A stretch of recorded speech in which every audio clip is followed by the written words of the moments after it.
வணக்கம். வாழ்க வளமுடன். மூவிரு முகங்கள் போற்றி முகம்பொழி கருணை போற்றி ஏவரும் துதிக்க நின்ற ஈராறு தோள் போற்றி காஞ்சி மாவடு வைகும் செவ்வேல் மலரடி போற்றி அண்ணான் சேவலும் மயிலும் போற்றி திருக்கைவேல் போற்றி போற்றி. வெற்றிவேல் முருகனுக்கு ரோகரா. மந்திரம் சொல்பவர்களை விட்டு விடுமா வாஸ்து, இதான் இன்னைக்கு நம்ம பார்க்க போறோம். ஒரு முழுக்க இது வாஸ்து சம்பந்தப்பட்ட வீடியோ. என்ன அப்படின்னா, ஒவ்வொருத்தருடைய வாழ்க்கையிலும் வீடு என்பது ஒரு மிகப்பெரிய ஒரு பிரம்மாண்டமான ஒரு நிகழ்வுன்னு சொல்லலாம். நிறைய பேர் என்ன சொல்லுவாங்கன்னா, என்னுடைய கனவு அப்படின்னு சொல்லுவாங்க.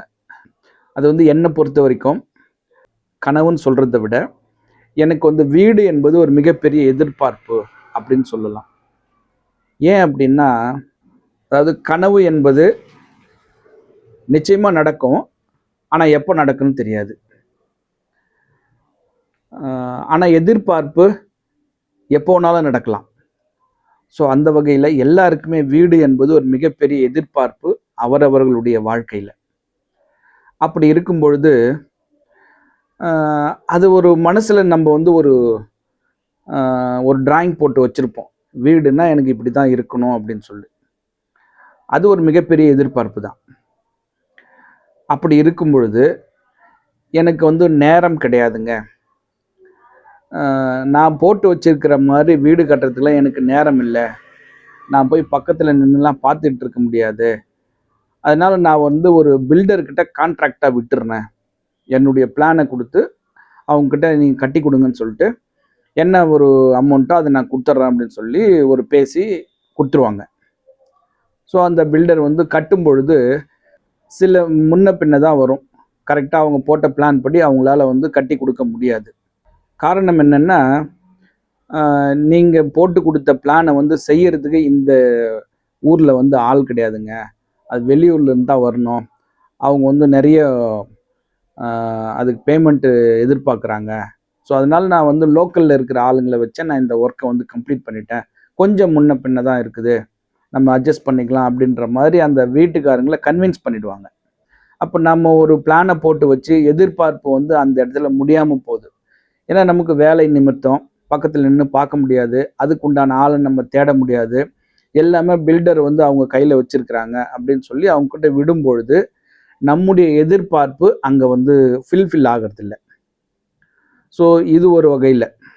ரெண்டாவது வகை,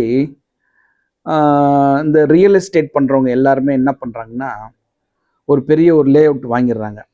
அதாவது ஊருக்கு தூரமாக எங்கன்னா வாங்கிடுவாங்க, விலை கம்மியாக கொடுப்பாங்க, அதை போய் வாங்கிறதுக்கு மக்கள் வரமாட்டாங்க அவ்வளோ சீக்கிரம், ஏன்னா தூரமாக இருக்குது அப்படின்னு சொல்லி. அப்போ இவங்களே என்ன பண்ணுவாங்கன்னா, அந்த இடத்துல வீட்டை கட்டி விற்கிறதுக்கு ஆரம்பிப்பாங்க. அப்போ இவங்க வீட்டை கட்டுவாங்க, அப்போ இவங்களுடைய டேஸ்ட்டுக்கு கட்டுவாங்க. எப்படி அப்படின்னும் பொழுது வீட்டோட என்ட்ரன்ஸ் மட்டும்தான் அவங்க ஃபோக்கஸ் பண்ணுவாங்க, மற்ற திசைகள்லாம் அவங்க கண்ணை மூடிட்டு கட்டிடுவாங்க. கண்ணை மூடிட்டு கட்டுறது அப்படின்னா, அந்த வீட்டுக்கு எந்த பக்கம் நம்ம வாயில்படி வைக்கிறோமோ அந்த பக்கம் மட்டுமே அழகுபடுத்திட்டு மற்ற 3 திசைகளில் வெறுமனே செவுரை கட்டி பூசுவேலை செஞ்சுடுவாங்க. அதாவது ஒரு ஜன்னல் வைக்க மாட்டாங்க, ஒரு வென்டிலேட்டர் வைக்க மாட்டாங்க, கம்ப்ளீட்டாக கட்டிடுவாங்க. இப்போ உதாரணத்துக்கு பார்த்தீங்கன்னா, நிறைய லே அவுட் சின்ன சின்ன லே அவுட்டை தான் போட்டு விற்கிறாங்க. அதாவது சின்ன சின்ன பிளாட்டு, அது 20க்கு 40, 20க்கு 50, இப்படி தான் நிறைய போட்டு விற்றுட்ருக்காங்க. அதுக்கு காரணம் என்னன்னு பார்க்கும்பொழுது ரேட்டு கம்மியாகுது. ஒரு மனை வாங்கணுன்னா ரேட்டு கம்மியாகுது, அதனால மக்கள் ஒரு ஈஸியாக ஒரு மனையை வாங்கிடுறாங்க. அந்த காரணத்துக்காக இந்த பிளாட்டோட சைஸை சின்ன சின்னதாக போட்டு இவங்களே பில்ட் பண்ணுறாங்க. அதை எப்படின்னா, அந்த 20க்கு 50 ஒரு இடம் இருக்குதுன்னா அப்படியே செவுறு கட்டிடுவாங்க. 20க்கு 50 கட்டி ஃப்ரண்ட்டில் மட்டும் அவங்க பயங்கரமாக ஒரு கட்டிங்லாம் போட்டு ஒரு கிளாஸ் ஒர்க்கு, அதில் ஒரு டிசைன் ஒர்க்கு, அதுக்கப்புறம் எஸ்எஸ் ஒர்க்கு, இந்த மாதிரிலாம் பண்ணி வீட்டை பார்க்கும்போது ஒரு அட்ராக்ஷன் இருக்கக்கூடிய வீடாக மாற்றிடுறாங்க. ஃப்ரண்ட் வியூ மட்டும், மற்ற 3 திசைகள்லாம் அவங்க எதுவுமே பண்ண மாட்டாங்க, வெறுமனா இருக்கும், செவுறு கட்டி பூசு வேலை பண்ணி பெயிண்டிங் பண்ணி விட்ருவாங்க. வீட்டுக்குள்ளே போய் பார்த்தீங்கன்னா ஒரு ஹால் இருக்கும், 2 பெட்ரூம் இருக்கும், ஒரு கிச்சன் இருக்கும், 2 பெட்ரூமுக்குமே வந்து அட்டாச்சு பாத்ரூம் இருக்கும். ஒரு ஹாலில் வந்து ஒரு பெரிய பெரிய டிவி வைக்கிறதுக்கு ஒரு கப்போர்ட் செஞ்சு அதை வந்து பக்காவாக டிசைன் பண்ணி இன்டீரியர் டிசைன் பண்ணி வச்சுருப்பாங்க. ஸோ இப்போ வீடுனாலே ஒரு காற்றோட்டமான இடம் இருக்கணும் இல்லையா? அப்போ அந்த காற்றோட்டத்துக்கு இவங்க என்ன பண்ணுறாங்கன்னா, அதை சைடு எல்லாத்தையும் ஃபில் பண்ணிடுறாங்க. ஏன்னா இடமே கிடையாது. அடுத்தடுத்து 20 அடி 20 அடி அகலத்தில் அடுத்த வீடு கட்டணும் அப்படின்னு சொல்லி இவங்க இந்த இந்த பிளாட்டோட 20 அடிக்கு அகலத்துக்கு நேராக செவரை போட்டு கம்ப்ளீட்டாக க்ளோஸ் பண்ணிடுறாங்க. இப்போ இந்த காற்றோட்டத்துக்கு என்ன பண்ணுறாங்கன்னா, மேலே வந்து ஓடிஎஸ்னு ஒன்று ஓப்பன் பண்ணுறாங்க. Open to sky. எங்கே ஓப்பன் பண்ணுவாங்கன்னு பார்த்தீங்கன்னா, ஹாலில் ஓப்பன் பண்ணுவாங்க. இல்லைன்னா ஹாலுக்கு பக்கத்தில் 2 ரூமுக்கு சென்டராக ஓப்பன் பண்ணி அங்கே வந்து ஓடிஎஸ் வச்சு அந்த இடத்துல வந்து இந்த ரூமுக்கு ஒரு ஜன்னல், அந்த ரூமுக்கு ஒரு ஜன்னல் வச்சுருவாங்க. இப்போ ஹாலுக்கும் காற்று வந்துடும், 2 ரூமுக்கும் ஜன்னலுக்கு காற்று வசதி உண்டு. இந்த கான்செப்டில் வந்து அவங்க சேல்ஸ் பண்ணுவாங்க. சரி, இப்போ வந்து கிச்சன் வைக்கிறாங்க. கிச்சனுக்கு வென்டிலேட்டர் வைக்கணும், அங்கே ஒரு காற்றோட்ட வசதி ஏற்படுத்தணும்னு சொல்லி அந்த கிச்சன்லேயே வந்து அவங்க ஓடிஎஸ் ஓப்பன் பண்ணி விட்டுறாங்க. ஸோ அப்போது இப்போ காற்றோட்ட வசதி உங்களுக்கு வந்து வீட்டுக்குள்ளார வருது. எங்கேருந்து வருதுன்னா ஓடிஎஸ்லேருந்து வருது. ஃபர்ஸ்ட் ஃப்ளோர் அதே ஃபாலோ பண்ணுவாங்க, செகண்ட் ஃப்ளோர் அதே ஃபாலோ பண்ணி இவங்க ஓடிஎஸ்லேயே வந்து அவங்களுக்கு ஏரை கொண்டு வந்து விட்டுருவாங்க. இப்போது வாங்க போகிற மக்களுக்கு இதை பற்றி எதுவுமே தெரியாது. வீடு முன்னாடி பார்க்கும்போது அழகாக இருக்குது, உள்ளே போனால் ரொம்ப நீட்டாக, அதாவது அந்த பிளாஸ்டிக்லாம் அருமையாக பண்ணி இந்த நல்லா பட்டி பார்த்து அப்படியே நைஸாக செவுறு தொட்டோம்னா அந்த செவுறா என்னன்னு தெரியாது நமக்கு. அந்த அளவுக்கு பெயிண்ட் பண்ணியிருக்காங்களா என்னன்னு தெரியாத அளவுக்கு நைஸாக அந்த பாலிஷ் போட்டு நல்லா பெயிண்டிங் பண்ணி கண்ணை பறிக்கிற மாதிரி டிசைன் பண்ணி வச்சிடுறாங்க. வீட்டுக்கு உள்ளார போகும்போது பார்த்த உடனே மக்களுக்கு எல்லாம் பிடிச்சி போகுது. அருமையாக இருக்குங்க வீடு, நாங்கள் வாங்கிக்கிறோம். அதுக்கப்புறம் உட்காந்து ரேட்டை பேசி வாங்கிடுறாங்க. வாங்கி குடி போனதுக்கு அப்புறம் தான் இவங்களுக்கு அந்த வீடு வந்து என்னென்னலாம் செய்யுமோ அதெல்லாம் செய்ய ஆரம்பிக்குது. இப்போ அந்த வீடு வாங்கி அவங்க குடி போனதுக்கு அப்புறம் ஒரு 6 மாசத்துல அந்த வீடு வந்து அவங்களுக்கு என்னென்னலாம் ப்ராப்ளத்தை உண்டு பண்ணும் அப்படின்னு 1 by 1 அது வந்து ஸ்டார்ட் பண்ணிடும். ஏன்னா இந்த பஞ்சபூதங்கள் வந்து ஒவ்வொன்றும் அதனுடைய வேலையை ஸ்டார்ட் பண்ணுறதுக்கு குறைஞ்சது 6 மாதமாவது எடுத்துக்கும்.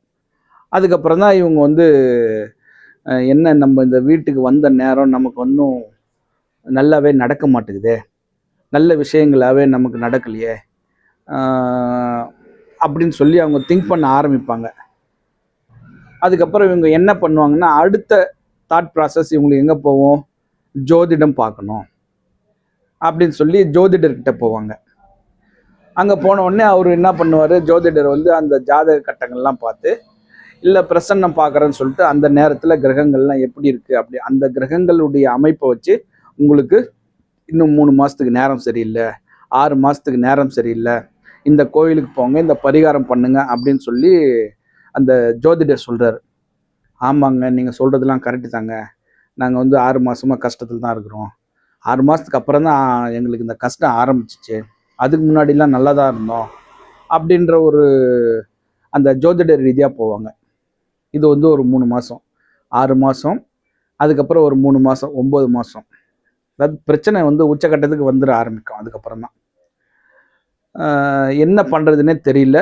இதுக்கப்புறம் என்ன பண்ணுவாங்கன்னா, ஏதாவது நமக்கு செய்வினை யாராவது வச்சுருப்பாங்களோ அப்படின்ற தாட் ப்ராசஸ் மறுபடியும் அவங்களுக்கு ஸ்டார்ட் ஆகிடும். அடுத்து அந்த 9 மாதத்துக்கு அப்புறம் எங்கே போவாங்கன்னா, அந்த செய்வினை யாரெல்லாம் வைக்கிறாங்களோ எடுக்கிறாங்களோ அவங்கக்கிட்ட போவாங்க. போன உடனே இப்போது டாக்டர்கிட்ட நம்ம போகிறோம்னா, நல்லா இருக்கிறவன் டாக்டர்கிட்ட போவானா, உடம்பு சரியில்லாத ஆள் தான் அங்கே போவான், ஏதாவது பிரச்சனைக்குரியவன் தான் போவான். அப்போ டாக்டர் போன உடனே என்னங்க பண்ணுதுன்னு, எனக்கு இந்த மாதிரி ப்ராப்ளமாக இருக்குது, சரி ஓகே அப்படின்னு சொல்லிட்டு அதுக்கப்புறம் தான் அந்த டெஸ்டிங் ப்ராசஸ்லாம் வந்து டாக்டர் ஆரம்பிப்பாங்க.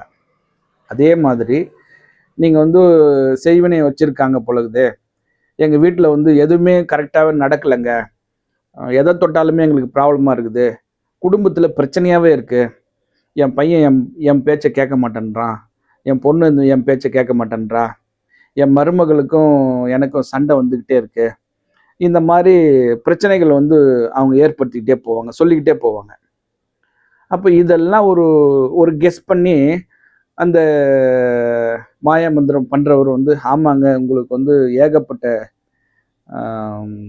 எதிரிகள் இருக்காங்க, உங்ககிட்ட நல்ல வார்த்தை பேசிட்டு உங்களுக்கு வந்து துரோகம் பண்ணக்கூடிய ஆட்கள் இருக்காங்க அப்படின்னு சொன்ன உடனே, ஆமா எல்லாரும் என்கிட்ட நல்லதாங்க பேசுறாங்க அப்படின்ற இவங்க நார்மலான உரையாடல் அவங்களுக்கு வந்து டேட்டாவா போயிடும் அந்த மாய மந்திரம் பண்ணக்கூடியவர்களுக்கு.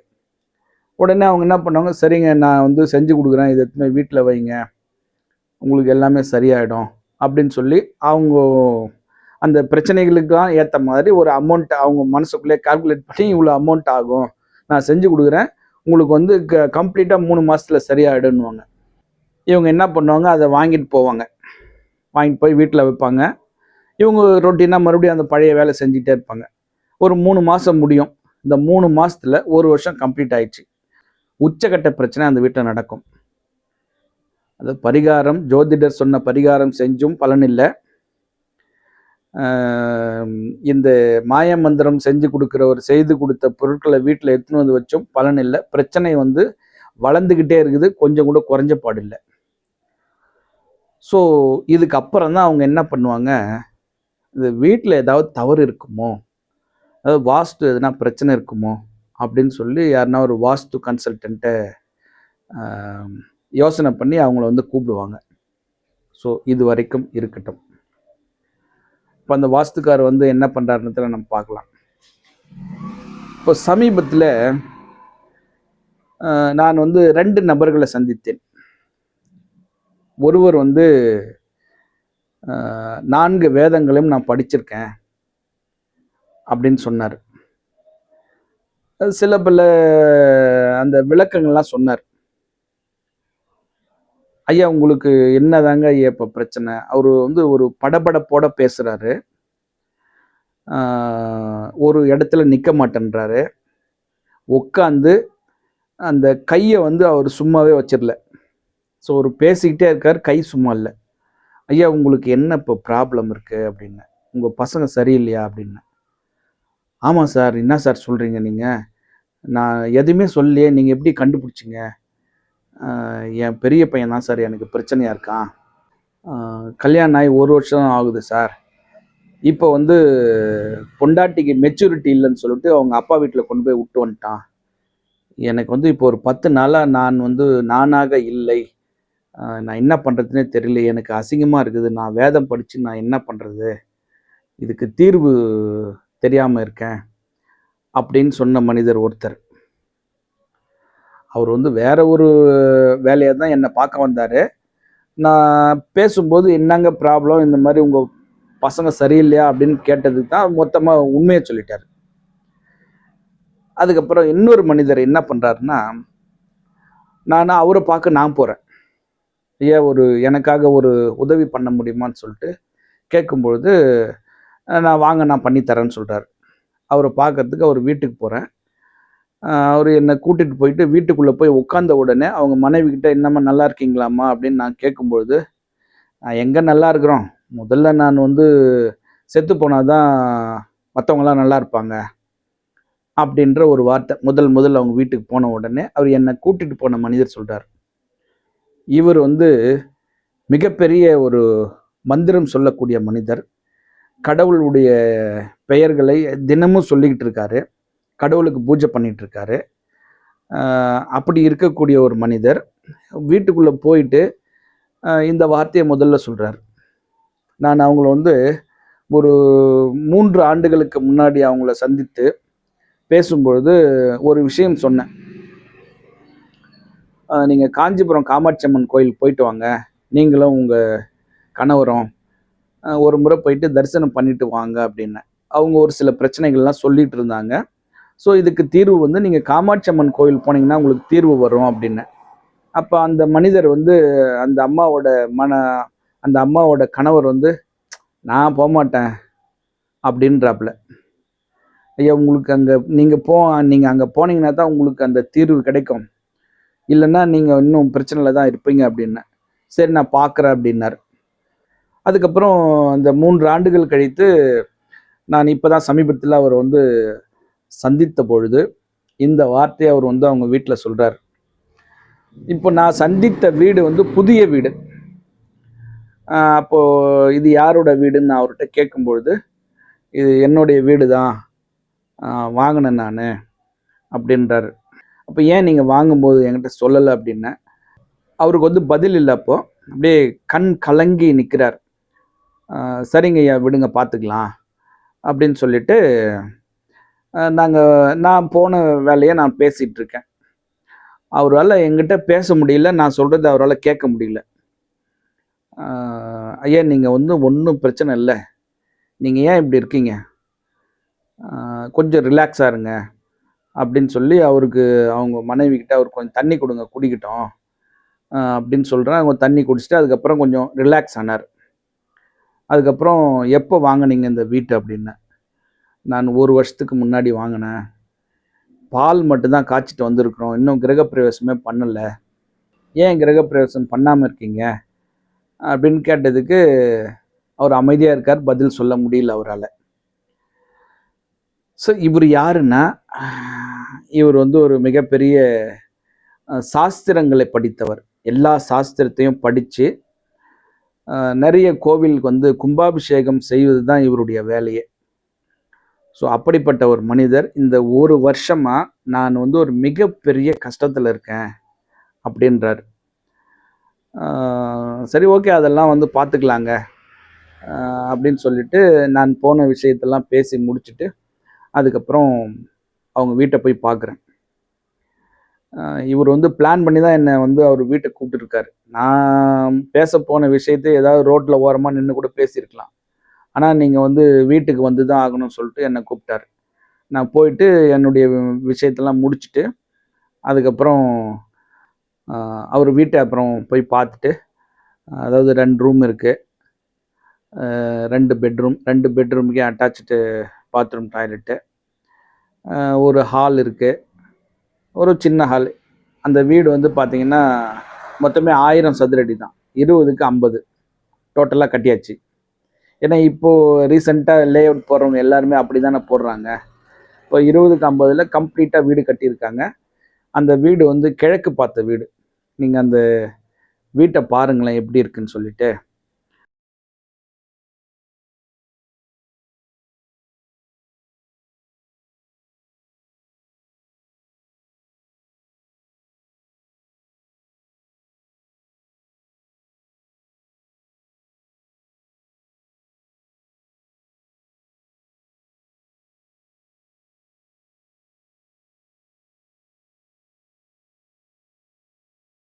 பார்த்துட்டிங்களா? அந்த வீடு பாருங்கள். அதாவது கிழக்கு பக்கம் மட்டும்தான் அவங்க வந்து இதை டிசைன் பண்ணியிருக்காங்க. மற்ற எந்த திசையிலுமே வந்து ஒரு ஜன்னல் கிடையாது, ஒரு வென்டிலேட்டர் கிடையாது. காற்றோட்டமே அந்த வீட்டுக்கு போகாது. எந்த வழியாக காற்று போகுதுன்னா ஓப்பன் டு ஸ்கை, அந்த ஓடிஎஸ்ன்ற வழியாக தான் உள்ளர போகும். ஸோ இந்த வீடு இப்படி இருக்குது பார்த்தீங்களா? அதாவது கிழக்கு பக்கம் மட்டும் டிசைன் இருக்குது. தெற்கு பக்கம் எந்த ஓப்பன் இல்லை. மேற்கு, வடக்கு எதுவுமே கிடையாது. Completely closed. அப்போது இந்த வீடு எப்படி வாங்கினாருன்னா, இவர் இடம் வாங்கி கட்டல. ஒரு பில்டர் அந்த வீட்டை கட்டி சேல்ஸ் பண்ணிட்டார். இவங்க வீட்டை போய் பார்க்குறாங்க. இவங்களுக்கு வீடு பிடிச்சி போச்சு. ஏதோ ஒரு விலை சொல்கிறாங்க. உட்காந்து பார்கெனிங் பேசுகிறாங்க. ஓகே முடிச்சிட்டாங்க. ரிஜிஸ்ட்ரேஷன் பண்ணியாச்சு. இப்போது 1 வருஷம் கம்ப்ளீட்டாக முடிஞ்சு போச்சு அந்த வீட்டில். அதாவது அவங்க குடும்பத்தாருக்கு பிடிச்சி போய் வாங்கின வீடு இந்த 1 வருஷத்தில் இந்த வீட்டுக்குள்ளே வந்தாலே அவங்களுக்கு வந்து ஏதோ ஒரு காட்டுக்குள்ளே போகிற மாதிரி அவங்க ஃபீல் பண்ணுறாங்க. மனம் வேதனை ஆயிட்டாங்க. ஏன் வீட்டுக்குள்ளே வரோம் அப்படின்ற ஒரு மனநிலைமைக்கு வந்திருக்காங்க இந்த 1 வருஷத்தில். ஸோ இதுக்கெல்லாம் காரணம் என்ன அப்படின்னு பார்க்கும்பொழுது, அந்த வீடு, நீங்கள் அந்த வீட்டை பாருங்கள். அந்த வடக்கு கிழக்கு மட்டுமே உயர்ந்திருக்கும். தெற்கு மேற்கு கம்மியாக இருக்கும். தென்மேற்கு பள்ளமாக இருக்கும் அந்த வீட்டோட ஹைட்டை பார்க்கும்பொழுது. இப்போ வடக்கு கிழக்கு வடகிழக்கு ஹைட் ஆகி போச்சு. இது ஒரு விஷயம். 2வது விஷயம் பார்த்தீங்கன்னா, அந்த வீட்டுக்கு கிச்சனுக்கு காற்றோட்டம் வேண்டும் அப்படின்னு சொல்லி, அது கிழக்கு பார்த்த வீடுன்றதுனால இவங்க என்ன பண்ணாங்க, வடமேற்கில் கிச்சன் வச்சுருக்காங்க. வடமேற்கு கார்னர் பகுதியில் ஓடிஎஸ் வச்சுட்டாங்க. இப்போ அதே மாதிரி தெற்கு மத்திய பகுதியில் ஒரு ஓடிஎஸ் வச்சுருக்காங்க. ஏன்னா ஹாலுக்கு காற்று வரணும். இந்த 2 ரூமு, தென்கிழக்கில் ஒரு பெட்ரூமு, தென்மேற்கில் ஒரு பெட்ரூமு வச்சு 2த்துக்குமே ஒரு ஜன்னல் வச்சாச்சு அந்த ஓடிஎஸில் கீழே. அந்த ஓடிஎஸ் ஆண்ட தான் மேற்கு பகுதியில் பூஜா ரூம்னு சொல்லிட்டு ஒரு கபோர்ட் கட்டி வச்சுருக்காங்க. இப்போ பார்க்கும்பொழுது அந்த வீடு வந்து தென்கிழக்கில் உள்மூல படிக்கட்டு போட்டாச்சு. அந்த படிக்கட்டுக்கு கீழே அந்த தென்கிழக்கு ரூமுக்கு அட்டாச்சு பாத்ரூம் டாய்லெட்டு. அந்த ரூமுக்கு பார்த்தீங்கன்னா அது தென்கிழக்கு, கிழக்கு, வடகிழக்கு எல்லாமே அது பாத்ரூம் டாய்லெட் ஆகி போச்சு. இப்போது வடகிழக்கு கட் பண்ணால் தானே அங்கே வந்து ஒரு வண்டி நிறுத்த முடியும், பார்க்கிங் பண்ண முடியும். அப்போ வடகிழக்கை கட் பண்ணி பார்க்கிங் ஏரியாவை வச்சுட்டாங்க. அந்த வடகிழக்கில் நம்ம உள்ளே போன உடனே லெஃப்டில் மாடிப்படி மேலே போயிடுறோம். மேலே ஒரு பெட்ரூமு, அட்டாச்சு பாத்ரூம் டாய்லெட்டு. அந்த அட்டாச்சு பாத்ரூம் டாய்லெட் வந்து வாஸ்துப்படி வடமேற்கில் இருக்கணும் அப்படின்னு சொல்லி வடமேற்கில் வடக்கும் மேற்கும் சேர்ந்து எக்ஸ்டெண்ட் பண்ணி போட்டாச்சு. அதனால் இந்த வடக்கும் கிழக்கும் இவங்க வந்து உயரம் பண்ணதுனால தெற்கும் மேற்கும் தாழ்ந்து போச்சு. இப்போ அந்த வீட்டில் வந்து நம்ம குடும்ப நண்பர்களை வந்து அப்புறம் தான் விசாரிக்கிறேன், நீங்கள் எத்தனாவது பிறந்தீங்க அப்படின்னும் பொழுது அந்த குடும்பத் தலைவர் தான், நான் தான் பிறந்தேன் முதல்ல, எனக்கு அப்புறம் 2 தம்பிங்க அப்படின்னு சொல்கிறார். அவங்க தம்பிங்கள்லாம் தனித்தனியாக இருக்காங்க. இவர் தான் முதல் பையன் அவங்க கூட பிறந்ததில்ல. அந்த வீட்டம்மா கூட பிறந்தவங்களில் இந்த அம்மா வந்து 2வது பிறந்தவங்க. இப்போ இவங்க இந்த தம்பதிகளுக்கு 3 பெண், 1 பையன். இந்த பையன் வந்து 4வது பிறந்திருக்காப்புல. ஸோ இப்போ இந்த பையனும் இந்த அப்பாவும் தான் அந்த வீட்டில் இருக்காங்க. அந்த பையனுக்கு கல்யாணம் ஆகி அந்த பையனுக்கு முதல் பையன் ஆண் குழந்தை, 2வது பெண் குழந்தை பிறந்திருக்கு. இப்போ அந்த வீட்டில் பார்த்தீங்கன்னா தாத்தா இருக்காரு, பையன் இருக்காப்புல, பையனுக்கு ஒரு பையன், 3 ஆண். இப்போ மறுபடியும் பெண்களை பார்க்கும்போது அந்த ஒரு பாட்டி, மருமகள், ஒரு பேத்தி, 3 பேர் ஈவனாக இருக்காங்க. நான் வீட்டுக்குள்ளே போகும்போது அந்த கேட்டில் ஒரு நாய் கட்டி வச்சுருந்தாங்க. அந்த நாய் வந்து ஆண் நாய். இப்போ அந்த வீட்டில் பார்த்தீங்கன்னா ஆண்கள் எண்ணிக்கை அதிகமாக இருக்குது, பெண்கள் எண்ணிக்கை கம்மியாக இருக்குது. இப்போது அந்த நாய் வந்து நான் ஜென்ரலாகவே நாய் வந்து ஒரு 3வது மனிதர்களை பார்க்கும்போது அது வந்து சும்மா இருக்காது, குறைக்கும் இல்லையா? இந்த நாய் எதுவுமே பண்ணல, அமைதியாக படுத்துட்ருக்கு. என்னதான் நம்ம கட்டி வச்சிருந்தாலும் அது பயங்கரமாக சத்தம் போடும். ஒரு 3வது ஆளை பார்க்கும்பொழுது என்னை பார்த்து அது ஒன்றுமே பண்ணல, அமைதியாக படுத்துட்ருக்கு, கேட்லேயே இருக்குது. ஆனால் உள்ளே போன உடனே இந்த குடும்ப தலைவர் தான் அந்த நாய் என்னென்ன வேலை செய்யுமோ அது மொத்தத்தையும் அவர் செய்கிறார்.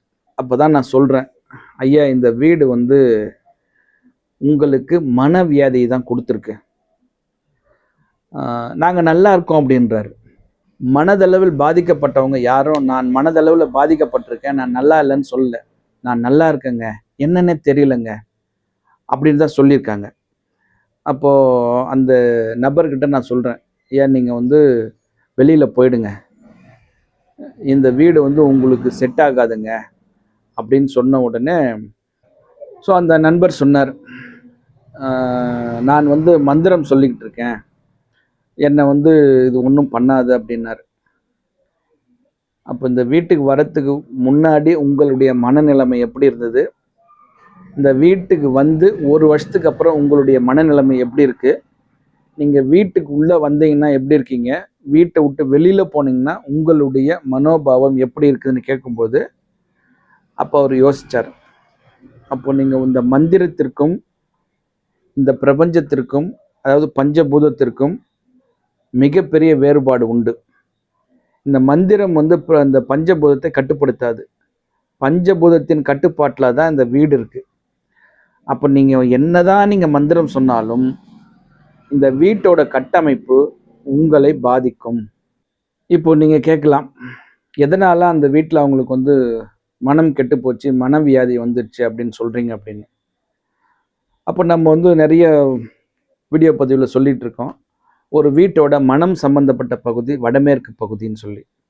அப்போ அந்த வடமேற்கு பகுதியில் பள்ளம் இருந்தாலும் மனம் கெட்டு போகும், ஓப்பன் இருந்தாலும் மனம் கெட்டு போகும், உயரமான அமைப்பு இருந்தாலும் அந்த வீட்டில் இருக்கக்கூடியவர்களுக்கு மனம் கெட்டு போகும், ஒரு வடமேற்கு பகுதி கட்டாக இருந்தாலும் அந்த வீட்டில் இருக்கக்கூடியவர்களுக்கு மனம் கெட்டு போகும்னு சொல்கிறோம். இப்போ இந்த வீட்டில் பார்த்தீங்கன்னா வடமேற்கு பகுதி கட்டு, நீங்கள் மேலே பாருங்கள் வடமேற்கு கட்டாக தான் இருக்கும். அதே மாதிரி அந்த வடமேற்கு பகுதியில் ஓப்பன் டு ஸ்கை ஓடிஎஸ் வச்சுருக்காங்க. அதாவது இப்போ நம்முடைய முகம் பார்த்தீங்கன்னா காற்று நம்ம உடம்புக்கு உள்ளார போகணும் அப்படின்னா நம்முடைய மூக்கு வழியாக போனால் தான் அந்த காற்று வந்து நம்மளை ஆரோக்கியமாக வச்சுருக்கும். வேற எந்த வழியாகவும் நம்ம உடம்புக்குள்ள காற்று போகாது. அப்போ ஒரு வீடுன்னும் பொழுது ஒரு ஜன்னல் இருக்கணும். அப்படி அந்த ஜன்னல் வழியாக காற்று போச்சுன்னா தான் அந்த காற்று வந்து ஆரோக்கியமான காற்றாக இருக்கும். அப்போ அந்த வீட்டுக்கு வந்து அந்த மாதிரியான ஒரு அமைப்பே கிடையாது. அதாவது தலையை ஓப்பன் பண்ணி அந்த தலை வழியாக தான் காற்று போகுது அந்த வீட்டுக்கு. அப்போ அந்த இடத்துல ஒரு மனிதனுக்கு வந்து தலை வழியாக காற்று உள்ளே போகுமா? போகாது. அப்படி போச்சுன்னா அந்த மனிதன் வந்து உயிரோடு இல்லை. ஒரு ஆப்ரேஷன் பண்ணி அதுக்குள்ளார ஒரு பைப்பை போட்டு போனால் அந்த மனிதன் எப்படி உயிர் வாழ முடியும்? ஸோ அந்த கான்செப்டில் தான் அந்த வீடு இருக்குது. வடமேற்கு பகுதி மேலே ஓடிஎஸ் வச்சு அந்த வழியாக காற்று உள்ளே போகுது. அப்போ அந்த வடமேற்கு பகுதி கட்டாகி ஓப்பனாக இருக்கிறதுனால அந்த வீட்டில் வாழக்கூடிய மனிதர்களுக்கு மனம் என்பது பாதிக்கப்பட்டிருக்குது. நீங்கள் எதனால் இதை வச்சு சொல்கிறீங்கன்னு சொல்லிட்டு நீங்கள் மீண்டும் மீண்டும் கேட்கலாம். அதாவது அந்த வீட்டு குடும்ப தலைவர் வந்து சதா சர்வகாலமும் சிவபெருமானுடைய பேரையும் மந்திரங்களையும் சொல்லிக்கிட்டு இருக்காரு. எல்லா தெய்வங்களுடைய காயத்ரி மந்திரமும் அவருக்கு தெரியும். அவர் ஒரு தீட்சை வாங்கின மனிதர். காலையிலும் மாலையிலும் வந்து அந்த மந்திர உபதேசம் தினமும் செய்துக்கிட்டு இருக்கார். அப்போ அவங்க மனைவியும் வந்து அதுக்குண்டான ஆள் தான். அவங்களும் வந்து மந்திரம்லாம் சொல்லிக்கிட்டு இருக்காங்க. அப்போ இப்படி மந்திரங்களை சொல்லக்கூடிய மனிதர் அவங்க வந்து அந்த அம்மா என்ன சொல்கிறாங்கன்னா, எங்கள் மருமக வந்து எங்களை வந்து மாய மந்திரம் பண்ணி செய்வினை வச்சு எங்களை வந்து ஒரு வேற மாதிரி எங்களை ட்ரீட் பண்ணுறாவோ, நாங்கள் சொல்கிற பேச்செல்லாம் எங்கள் பேச்சு அவள் கேட்க மாட்டேன்றா அப்படின்ற ஒரு கான்செப்ட் ஒரு ஒரு ஒரு விஷயத்த சொல்கிறாங்க. அப்போ நான் கேட்குறேன், என்னம்மா நீங்கள் இப்போ மாய மந்திரம் பண்ணி ஒரு மனிதனை மாற்ற முடியும், அவங்கள இல்லாமல் பண்ண முடியும் அப்படின்னா ஏன் எல்லா நாட்டிலையும் வந்து அவங்களுடைய எல்லையை பாதுகாக்கணும்னு சொல்லி அந்த நாட்டு போர் வீரர்களை மிலிட்ரி இராணுவத்தெல்லாம் கொண்டு போய் இந்த காற்றுலையும் மழையிலையும் பனியிலையும் அந்த எல்லையில் வந்து துப்பாக்கி ஏந்தி அவங்க வந்து பசியோடும் பட்டினியோடும் தண்ணி கூட குடிக்க முடியாமல் ஒரு சூழ்நிலை வந்து காவல் காத்துட்டு இருக்காங்க. பேசாமல் இந்த மாதிரி செய்வினை செஞ்சு வச்சுட்டு போயிடலாமே அப்படின்னும் பொழுது அவங்க யோசிக்கிறாங்க. இப்போ நீங்கள் இதெல்லாம் வந்து விட்டுடுங்க. உங்கள் வீடு வந்து மனம் என்ற பகுதி கெட்டு போனதுனால உங்கள் எல்லாருக்குமே பிரச்சனை தான் இதில் அப்படின்னு சொல்லி அவங்கள வந்து சீக்கிரமாக நீங்கள் இதெல்லாம் மாற்றிக்கோங்க, கோயிலுக்கு போயிட்டு வாங்க, நீங்கள் மாறுவீங்க அப்படின்னு சொல்லியாச்சு. அதாவது 2017 இதே மாதிரி ஒரு அழைப்பு. ஒரு வீட்டுக்கு போகிறோம். அந்த வீடு வந்து இதே மாதிரி வடக்கு பார்த்த வீடு, வேறு எங்கேயுமே ஜன்னல் கிடையாது. 20க்கு 60 அந்த வீடு பார்த்தீங்கன்னா. இதே மாதிரி ஓடிஎஸ் அமைப்பு. அந்த வீட்டில் மேற்கு பக்கம் ஓடிஎஸ் வச்சு ஹாலுக்கு அந்த பெட்ரூமுக்கு எல்லாத்துக்குமே காற்று போகிற மாதிரி ஓடிஎஸ் வச்சுருக்காங்க. எக்ஸாக்ட் வடமேற்கு கார்னரில் மாடிப்படி போட்டு ஃபஸ்ட் ஃப்ளோருக்கு போகிற மாதிரி மாடிப்படி போட்டு அந்த மாடிப்படிக்கு கீழே செப்டிக் டேங்க்கு. இது ஒரு வீடு. 2020 ஒரு ஒரு மிகப்பெரிய ஒரு பிஸ்னஸ் மேன் அவர் என்ன பண்ணுறாரு, ஐயா நான் ஒரு வீடு ஒன்று வாங்கினேன், அந்த வீட்டுக்கு போயிட்டு 1 வருஷம்தான் ஆகுது, என்னால் நிம்மதியாகவே அந்த வீட்டில் இருக்க முடியல, நீங்கள் வந்து கொஞ்சம் பார்த்து ஏதாவது சொல்ல முடியுமா அப்படின்னார். சரின்னு சொல்லிட்டு போனோம். அந்த வீடும் வடக்கு பார்த்த வீடு. இதே மாதிரி 20க்கு 60 இதே அமைப்பு தான். வீட்டோட மேற்கு மத்திய பகுதியில் ஒரு ஓடிஎஸ் அமைப்பு. அதில் இதே மாதிரி காற்றோட்டம். அந்த மாஸ்டர் பெட்ரூமுக்கு காற்று போவோம், ஹாலுக்கு காற்று வரும், கெஸ்ட் ரூமுக்கு காற்று போகிற மாதிரி ஒரு ஓடிஎஸ் அமைப்பில் ஜன்னல் வச்சுருக்காங்க. வடமேற்கில் வாயுமுள்ள படிக்கட்டு. இது எல்லாமே உள்மூலை படிக்கட்டு. வேறு எங்கேயுமே காற்று வர்றதுக்கு வசதி கிடையாது. பின்னாடி தெற்கு பக்கம் கிச்சன் ஆண்ட மேலே ஒரு ஓடிஎஸ் வச்சு கிச்சன் காற்று வர மாதிரி பண்ணியிருக்காங்க. ஸோ இந்த மாதிரி நிறைய வீடு அந்த மனிதரை சந்திக்க போகும்பொழுது அந்த ஏரியாவில் பார்த்த வீடு, நிறைய வீடு எல்லாமே பில்டருங்க கட்டி விற்ற வீடாக தான் இருக்குது. இப்போவும் புதுசாக கட்டிக்கிட்டு இருக்காங்க. நிறைய வீடு கட்டி பூட்டி வச்சுருக்காங்க விற்கிறதுக்காக. எதுவுமே எந்த பக்கமே ஜன்னல் கிடையாது, ஓப்பன் கிடையாது, எல்லாமே ஓடிஎஸ் தான். இப்போ அந்த எலிப்பொறி கான்செப்ட் தான். யாரெல்லாம் அந்த வீட்டெல்லாம் போய் வாங்குறாங்களோ எலிப்பொறியில் போய் மாட்டிக்கிறாங்க. அதுக்கப்புறம் வெளியில் வர முடியாமல் அவங்க அப்படியே உள்ளாரவே கஷ்டப்பட்டுட்டு தான் இருப்பாங்க. இந்த வீடு வந்து உங்களுக்கு அவ்வளோவா ஒரு சிறப்பான பலனை தராது. ஏன்னா ஆரோக்கிய பிரச்சனையும் வரும். அடுத்து வெளி ஆட்களுடைய உதவியும் உங்களுக்கு வராமல் போகும்.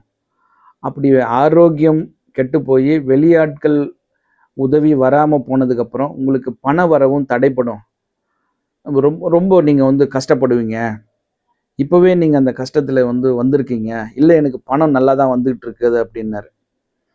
இப்போ பணம் நல்லா வந்துட்டு இருக்குதுன்னா உங்கள் உறவுகள் பாதிக்கப்பட போகுது. இப்போது நீங்கள் அதை புரிஞ்சுக்கோங்க அப்படின்னு சொல்லும்பொழுது அப்பயும் அவர் புரிஞ்சுக்கல. நான் போக மாட்டேன் அப்படின்னாரு.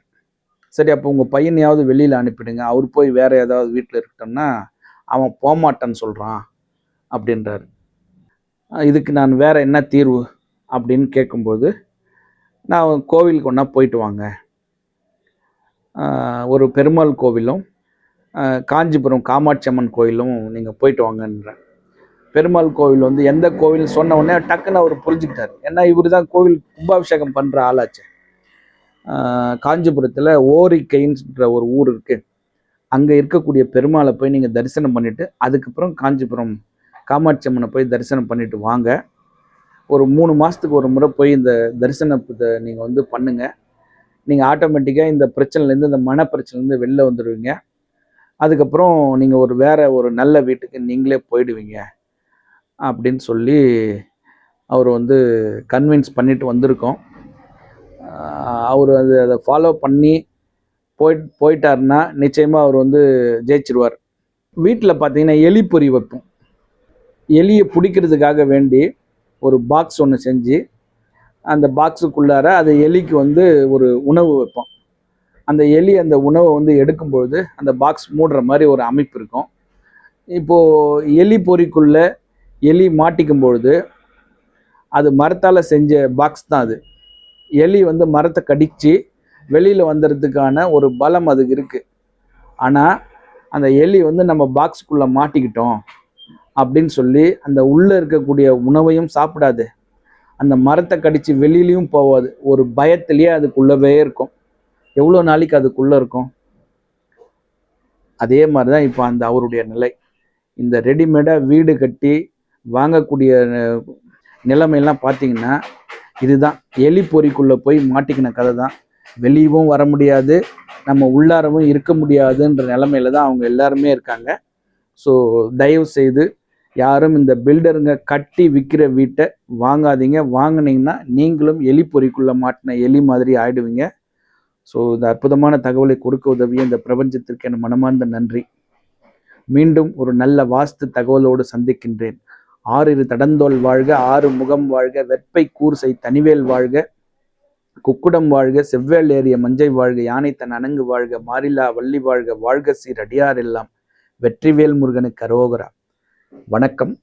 வாழ்க வளமுடன், எல்லாம் செயல்கூடும்.